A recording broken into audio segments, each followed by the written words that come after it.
Welcome to the Writer's Dream. The Writer's Dream is now zooming along, and we're still doing our authors and our readers. The Writer's Dream can be found on Facebook. The page is called The Writer's Dream. We are also on YouTube. You have to search my name, Linda Maria Frank. Click on my picture and then look at all the videos. We have about 200 interviews now. And if you are interested in reading or writing, you'll get a lot of good tips on good books, and also find out about the writing process, the publishing process, and the marketing process. So I encourage you to watch The Writer's Dream. We're also on Cablevision. We're on Cablevision Channel 20 on Long Island at 3 o'clock on Thursday. So today's guest is Vincent Casale. And he's retired from the New York City Police Department, and he has become a writer. He has moved away from New York into Florida, and I just don't understand that. But anyway, I was looking at your Authors Central page on Amazon. You have really been busy writing big, huge leaps from the first book. So, hi, Vincent. Come on in. Hi, Linda, how are you? I'm good. I'm good. And again, I thank you because I think this is the third appearance on your show for me. It is. And, you know, you've been very cordial in allowing me to come on, so I appreciate that. Well, you know, you're interesting because were you a police officer or what? I was a policeman in New York City, yes. Okay. All right. So then you went from that to writing. And your first book was fiction. I'm sorry, nonfiction, right? Yes. The Paparazzi. Yes. And I'm going to give you a chance to summarize your books, but you went from nonfiction, and then you moved into a self-help book about divorce. Right. And then you have a book on poetry. Yes. And then a novel. Yes. The latest endeavor is a novel. So you want to just give us a little bit of a summary of that journey? Well, I when I was very young, as you know from my first book, I wanted to be an actor. Actually, Hey. I attended a couple of the acting schools in New York City, and then when I got to be into my mid-20s, I realized I didn't want to star for my art. So a friend of mine suggested I take the policeman's test, which I did. I was called a year later. And that was a wonderful journey for 20 years. And but I also wrote, and I, as a writer, I'm sure other writers could relate to this. I always kept it a secret for some reason, you know, because you know how people are sometimes. What are you doing? Blah blah blah. And so I would write notes though, and I would keep small journals. And that's so when I decided to write my books, I could reflect back from not only from research but from memory. And so my first book, The Paparazzi, excuse me, that's a memoir, and that details the 3 years I spent in what's the New York City Police Department's movie and television unit. Our duties there were to protect the integrity of the motion picture and television industries when they filmed on the streets of New York. Mostly the problem was with Manhattan's crazy traffic, as you can imagine. Bumper to bumper in New York is no joke, especially when they're trying to navigate around a movie set. Yes. But I also, the pleasure of that unit was I got to meet and take photos with hundreds of celebrities of the time from 1989 to 1992. So that's the Paparazzi as opposed to the Paparazzi. And that's where I came up with the title. My next book, as you also know, was also not nonfiction, but like an educational tome about divorce. It's called The Casualties of Divorce.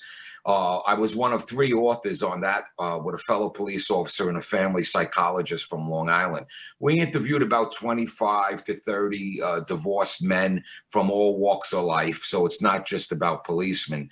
And what we did was, instead of a generic educational book, we made a composite of 2 or 3 characters from all the interviews and what they had in common, and you know, and we just wanted to show that men also suffer profoundly from divorce. I mean, in the first chapter, the man is left by his wife. In the second one, the man leaves his wife. But the point is, they both arrive at the same painful conclusion, with unending court appearances, issues with children, contention with the former spouse after long and lifetime of unfulfilled promises.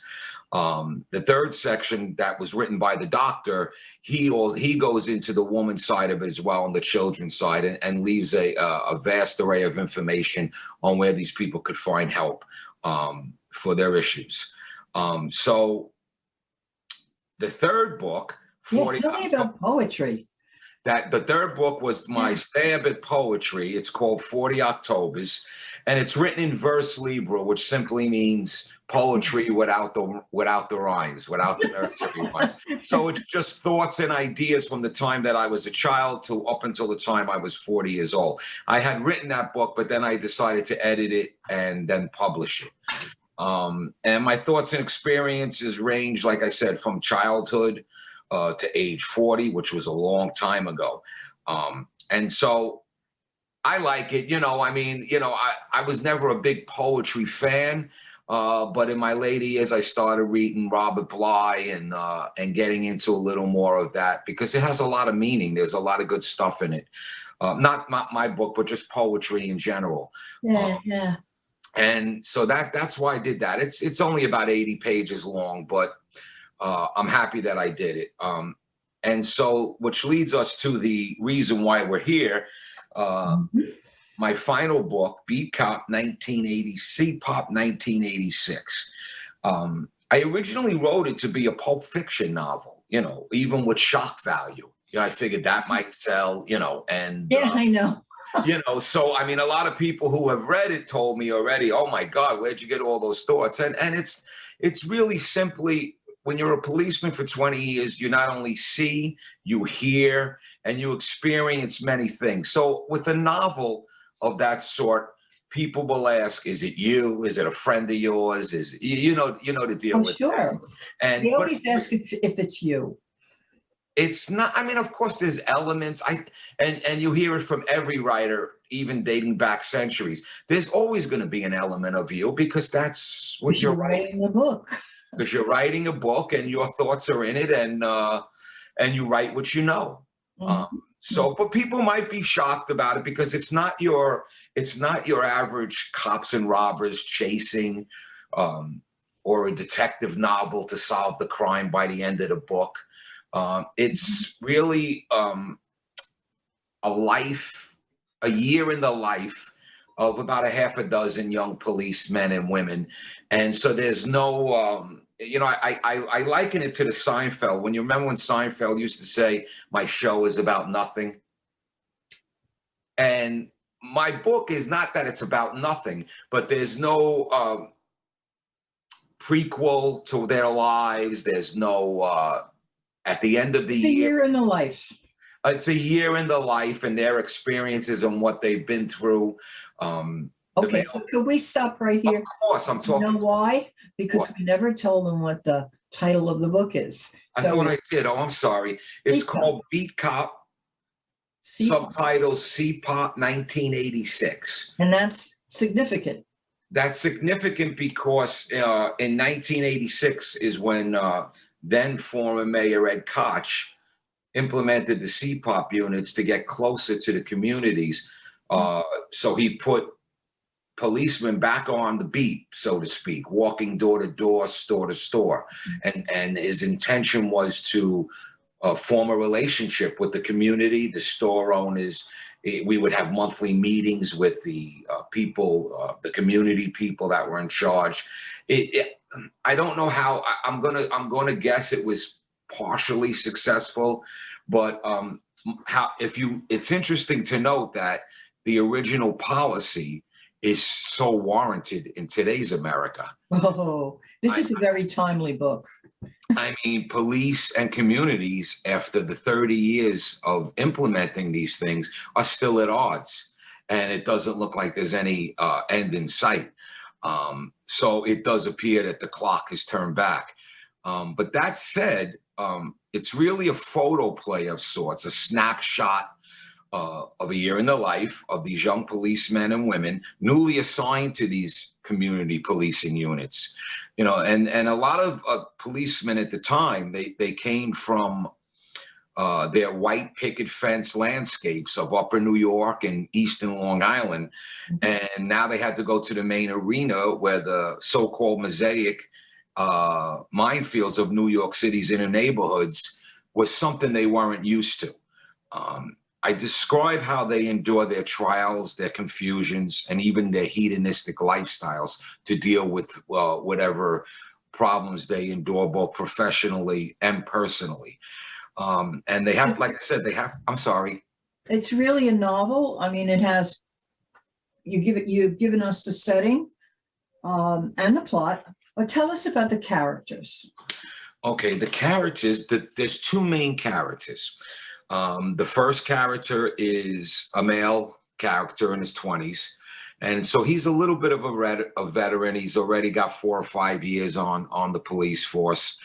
And he just from day one hooks up with a bunch of buddies, and their whole lifestyle is what they used to call, well, his buddies especially, they used to call it the blue magnet back in the 80s, when people loved cops, especially females. And so the presentation for a young guy was, I'm the blue magnet. You know, you could say and be friendly to anyone you want on the street, and if you got reception, you got reception. If you didn't, you didn't. But he happens to get married, but still wants to live his lifestyle with his buddies. So in turn, that creates major crisis in his marriage. So he plays with these difficulties in his head. You know, am I doing the right thing? Am I doing the wrong thing? And ultimately, he does a couple of wrong things, which leads to, again, disaster with his spouse. The other fellas, his friends, they don't have wives, so they, well, one does, but that's a separate fellow who goes through extremely mental distress over 2 divorces. But these main fellas, they just want to, you know, they do their job, you know, they diligently do their job, but it's not their main focus. Their main focus is their newfound freedom, the nightlife, the hours that they do entitles them to go out 7 nights a week if they want. So the main character, Frank, is always, throughout the year, he's always on the fence. The second character is a young woman. And a lot of people, again, a couple of people that have read the book were shocked by what happens to her. But again, when you're a writer, you have to implement some imagination and some exaggeration and some, you know, you have to embellish to make the story a little more crazy or whatever. And she's Attractive. a young woman. Effective? Attractive. Yeah, and she's a young, average-looking woman, but the type you would bring home to mom and dad. And even her counterparts are party girls. And so the whole scene is young people from all walks getting together, meeting each other, finding their new families, really, because it is a family. And but she is a young woman who led an average life. Her mom and dad wanted her to be a school teacher or a lawyer. Lastly, a policewoman. And she goes through a brutal attack. You know, and I'll leave it there. She gets brutally attacked, and in the year of her life, she is struggling. You know, to get her mind back. And then what happens is she meets Frank, the main character, in the course of their duties. He's assigned, because she lives on his beat, he's assigned to go and protect her or do errands for her or whatever it is. And they form a somewhat of a relationship. And intermingling with all of that are, of course, a few police stories, you know, people, you know, crimes. Brutal crimes, actually anywhere from brutal crimes to scam crimes. The location where these police officers work is in a high Asian community in Flushing, New York, and the Asians, even back in the 80s, were really taken advantage of. You know, So this book is really timely because it's dealing with the problems Asians had. It's talking about the relationship between the police and the community. Right. I'm going to give you a tip that was given to me by someone who was involved in getting articles into newspapers and magazines. And what she said was that if you can connect your writing, your book, whatever, to what's going on in the news, this is a wonderful way to promote the book. So in whatever promotions you do, if you can do that, even like, for instance, you have local papers where you live. Local papers love local people. And so if you contact them and you I've tell done them, oh, you've done it. Okay. Yeah, I've actually had my book signing down here, my book launch. Okay. And, you know, for a new author, it's very tough to get 3 people. And I managed to get 30 people. Of course, once you get 30, you want more. I know. But yes, no, it's very timely because what I'm depicting is not racism or dislike for other people other than yourself. What it does, I think, is I'm showing, again, these people that come from these communities where they grew up in, and now they're thrust into either a ghetto or neighborhoods that they have never seen. So it's more of what they're not used to than being outright hateful towards anyone. Mm-hmm. It's how they deal with, you know, minorities and their culture. Sometimes it doesn't go right. And, you know, but they tried. The police department at the time did really. The problem back then was there weren't many minority in the precinct that I describe in the book. There were not that many minority cops. So you had a high population of Asian, Middle Eastern. You had a Black community, a Spanish community, and you had a white community all meshed into one. Mm-hmm. And the cops really only knew how to deal, well, you know, not professionally, but they knew how to deal more exactly with their own type of people. Sure. So when they meshed with the others, you know, it became a little conflicting. But like I said, the Asian community, especially, if you know anything about Queens, they really, yes, I do. They really came into that, and all these people wanted to do was work and I know. And go home. I didn't, you know, I don't recall. There were any gangs, but they weren't prominent in that area. Mm-hmm.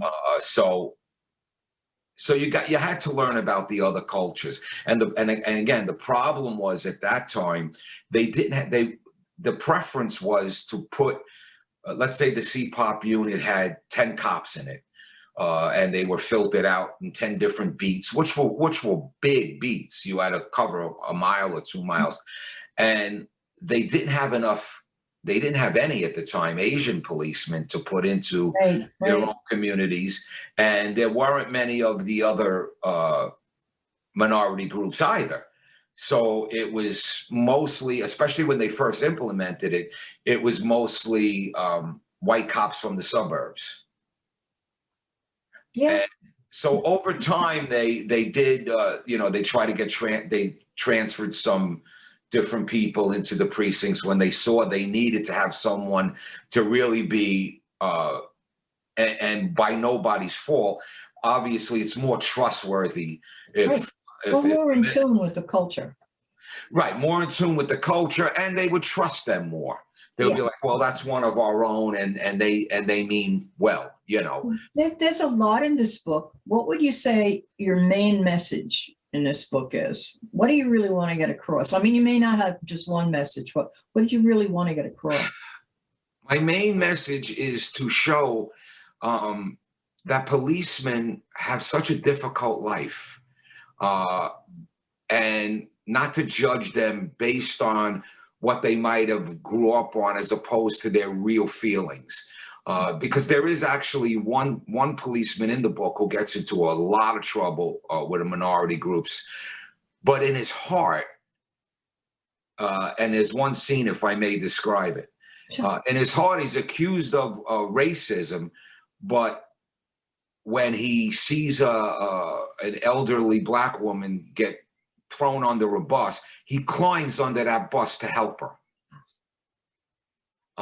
Because he really wanted to help her. So I think the main theme as far as the police work is that it's difficult on both sides. You know, I get it. You know, a lot of people don't want to trust a cop, and a lot of cops are suspicious of the community. And, you know, so I think my main theme is to, if these community police units come back, maybe more meetings, and they would, you know, have a connection, more of a connection. And it might be happening now, Linda, because I am retired 17 years. So I'm sure now, especially in neighborhoods like Bedford-Stuyvesant and New York City, I'm sure that they are working towards that. And so I guess my main theme is to not judge, just read the book. And you know, this is also a flashback to the 80s. So you're going to see about the hairstyles and the perfume that people wore back then. And Our youth. yeah. And so that was one of my themes. The other theme was mostly almost a stoic type of thing, is that when you're, especially with the male police officers, when they're leading down a path of self-destruction to try to bring themselves back. Yeah, no, yeah, well, that's a struggle we all have, right? We all, Right. well, most of us anyway, reach points in our lives where we're losing ourselves. Right. To find that way back, we have to find a meaning to our life and a purpose to our life. And if you don't have a meaning and a purpose, and you're never thinking about that. And you and I have talked about that privately, because, you know, I've told you I have went through a lot. And even though I'm not a best-selling author, I'm hoping that at least the writing is an avenue that is a purpose. Yeah, I'm not a best-selling writer either. In fact, I know very few best-selling authors, but I know that I love my stories. I do get them out to kids. I get some very good reviews, which will bring us to the next thing. And you know, when it ceases to be enjoyable for me, writing a book, I find is not the easiest thing in the world. All of this is really a bit of hard work. And, but I must be getting something out. I love my stories. That's what it is. I don't think of myself as a writer. I think of myself as a storyteller. My last book is based on my experiences going through Catholic school, but it's fictionalized back into 1946. It's cute and it's funny, and I really enjoyed writing it. But speaking of reviews, I have some reviews, and I'd like to read them. The first one is a very well-written book, and it was reviewed. It's a 5-star review. And the book was great, in capital letters. It was very well written, very descriptive, and it put me in the front row of a year in the life of. The best compliment that I can give CPOP 1986 is that the way it was so skillfully written by its author, Vincent Casale, that it allowed me to watch this book as opposed to just reading this book. Make the purchase, you will not be disappointed. I like that. Watch it. If your book, the books I love to read are the ones that are like movies. And when I write, I see it as a movie. So that's a great compliment. Got another one. Beat Cop brings us back to the 1980s, styles and all. I won't give the book away, but there is an element without intention of stoicism. Yeah, which is simply Nicely done, Vincent. which is simply stoicism is a philosophical practice like Buddhism and Taoism. And it's that you just have to enjoy your life, virtue, nature, and you have to let things go, or from any part of your past, even yesterday. You have to let it go or it'll eat you up alive. I'll read the last one. A great read written by retired NYPD officer. Interesting, moving, and realistic. Recommended to book club too. And I was going to ask you to do an elevator pitch, which is 2 or 3 sentences to make a publisher publish your book, but that's it right there. So your reviews are good. Okay? So what's next, Vincent? Next is going to be a tragic love story. Romeo and Juliet. Sort of. And I just want to amplify one more point that in the theme in the book, that once you see all these communities interreacting, I'm hoping that the communities that are not trustworthy of the police and the Asian community never like to report crimes or have you go to their house. I think it's so important. Yes, it is definitely important. It's the answer to what's going on right now. Just turn on any cable news channel. I thank you for letting me tell my. Thanks for coming on, Vincent. Really, I'm always nervous about these, and then when I start talking, I can't stop. Also, I don't know if you're still a member of LIAG. I am. Okay, so you get the messages from Ann. Yes. Holtman. About the Zoom meetings once a month? Yeah, you should do the next one because it's a reporter from Newsday, and it's about, I'm sure, getting your book into the newspaper somehow. And any tip that we get to promote our books is worthwhile. Speak up. I think according to my clock, we're still talking, but I don't know. So best of luck to you in Florida. And of course, if you come back to New York, come to one of our meetings. And I certainly will. I'm up there often. My mom is still around, thank God. Good. Yeah. So I visit her. And I like to send you a copy. Okay. All right. I'll email you my address. Yes, and that'd be great because I've been on your show 3 times now. So. Yeah, I know. You're one of my stars. And, or recidivists. And I hope I explained my message a little bit. You did. But in the end, remember, there is a lot of shock value in it.